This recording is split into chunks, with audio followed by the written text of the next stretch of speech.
The Midnight Library and the Blushing Blackwood. It was a quiet Thursday evening at Elderbrook Magical Academy. The last bell had just rung, and most students were heading to dinner, except for Adrian Blackwood, who was still trying to find his notebook.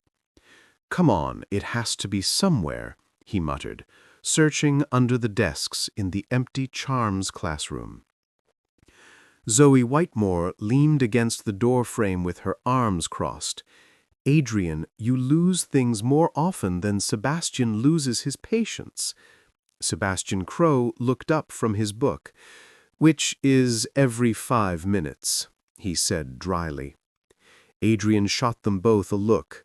Very funny.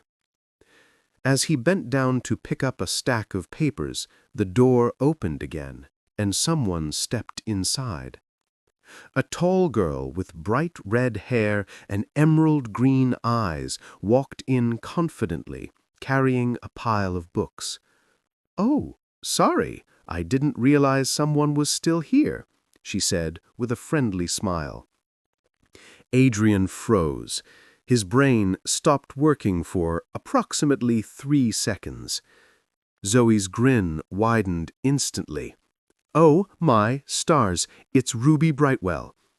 Ruby smiled politely. "That's me? You're in year 3 too, right? I'm in class D." Adrian's mouth opened, but no words came out. Yes. Adrian. I'm Adrian." Ruby laughed softly. "Nice to meet you, Adrian. I'm Adrian." Sebastian closed his book. "Charming," he said under his breath. Zoe giggled. "He's usually not this red. Maybe it's an allergy." Adrian gave her a deadly glare, which only made her laugh harder. Ruby set her books on the desk. "Your 3 are funny. Anyway, if you're heading to the dining hall, could you do me a favor? I left a spell book in the library. It's on a table near the west window. I'd go myself, but I promised Professor Graves I'd help him organize potion samples." "Sure," Adrian said too quickly. Yes, absolutely. We can do that." Ruby smiled. "Thanks. You're a lifesaver." She turned to leave, and Adrian nearly melted into the floor. As soon as the door closed, Zoe elbowed him. "Wow, that was adorable." Sebastian smirked. "I didn't know humans could turn that shade of red." "Both of you, shut up," Adrian said, but he was smiling anyway. They headed toward the library after dinner, the corridors dimly lit by floating candles. Finks, Adrian's black cat, trotted after them, her tail flicking elegantly. "You're coming too?" Zoe asked. "She follows me everywhere," Adrian said proudly. "She's my familiar." Sebastian snorted. "She's a cat, not your assistant." They reached the library, which was silent and shadowy. The doors creaked as they pushed them open. Zoe whispered, "Okay, west window.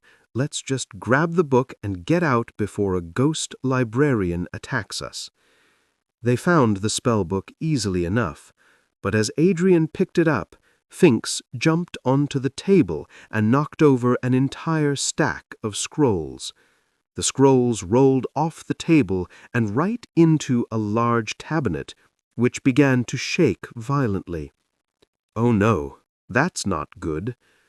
The cabinet burst open with a loud bang, and dozens of glowing papers flew into the air, swirling like glowing butterflies.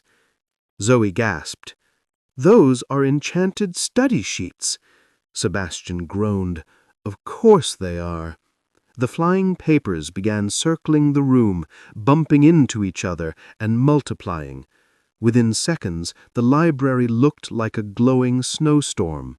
"Catch them!" Adrian shouted. They ran around the room trying to grab the fluttering pages, but each time they caught one, two more appeared. "This is your fault," Sebastian said, chasing one that slapped him in the face. "It was Finks," Adrian protested, as the cat leapt onto a bookshelf, looking smug. Zoe was laughing so hard she could barely speak. "We're so dead." Suddenly, the door opened again, and Ruby Brightwell stepped inside. "What on earth?" She stopped, eyes wide at the chaos. "What did you do?" "Long story. We're expanding our knowledge." Ruby groaned. "Your three are unbelievable. Quick, those are duplication scrolls. You have to say Finis Opia, or they'll fill the whole castle." They shouted the words together. "Finis Copia!" The papers froze in the air and dropped to the ground all at once, covering the floor in a glowing carpet of parchment. Everyone stood still. Silence. Then Finks sneezed, and a single scroll floated up again. Ruby sighed. Close enough. Just then, a cold, familiar voice came from the doorway. "Mr. Blackwood, Miss Whitemore, Mr. Crow, and Miss Brightwell." Professor Halloway stood there, her hands on her hips, looking at the mess. Zoe whispered, "We're doomed." Ruby straightened up quickly. "Professor, it was my fault. I asked them to fetch my book." Halloway raised an eyebrow. "Ah, so you encouraged chaos. How very generous." Ruby blushed. "Yes, ma'am." The professor nodded slowly. "Well then, you can all spend your Friday evening sorting the library back into order, every single shelf." Sebastian groaned. "That'll take hours." Halloway smiled sweetly. "Then you'll have plenty of time to reflect on your academic enthusiasm." When she left, the four of them just stared at each other in silence. Then Zoe burst out laughing. Ruby sighed, trying to stay serious. "I can't believe this. 3 years at Elderbrook without a Pasundal detention, and now this." Sebastian smirked. "Welcome to the club." Adrian smiled shyly. "At least we're good company." Ruby looked at him for a moment, then finally laughed. "You know what? You're right. You're all impossible, but kind of great." Finks meowed in agreement, curling up on a pile of glowing scrolls. And somewhere, between laughter, embarrassment, and glowing chaos, Adrian thought that maybe detention wasn't that bad after all.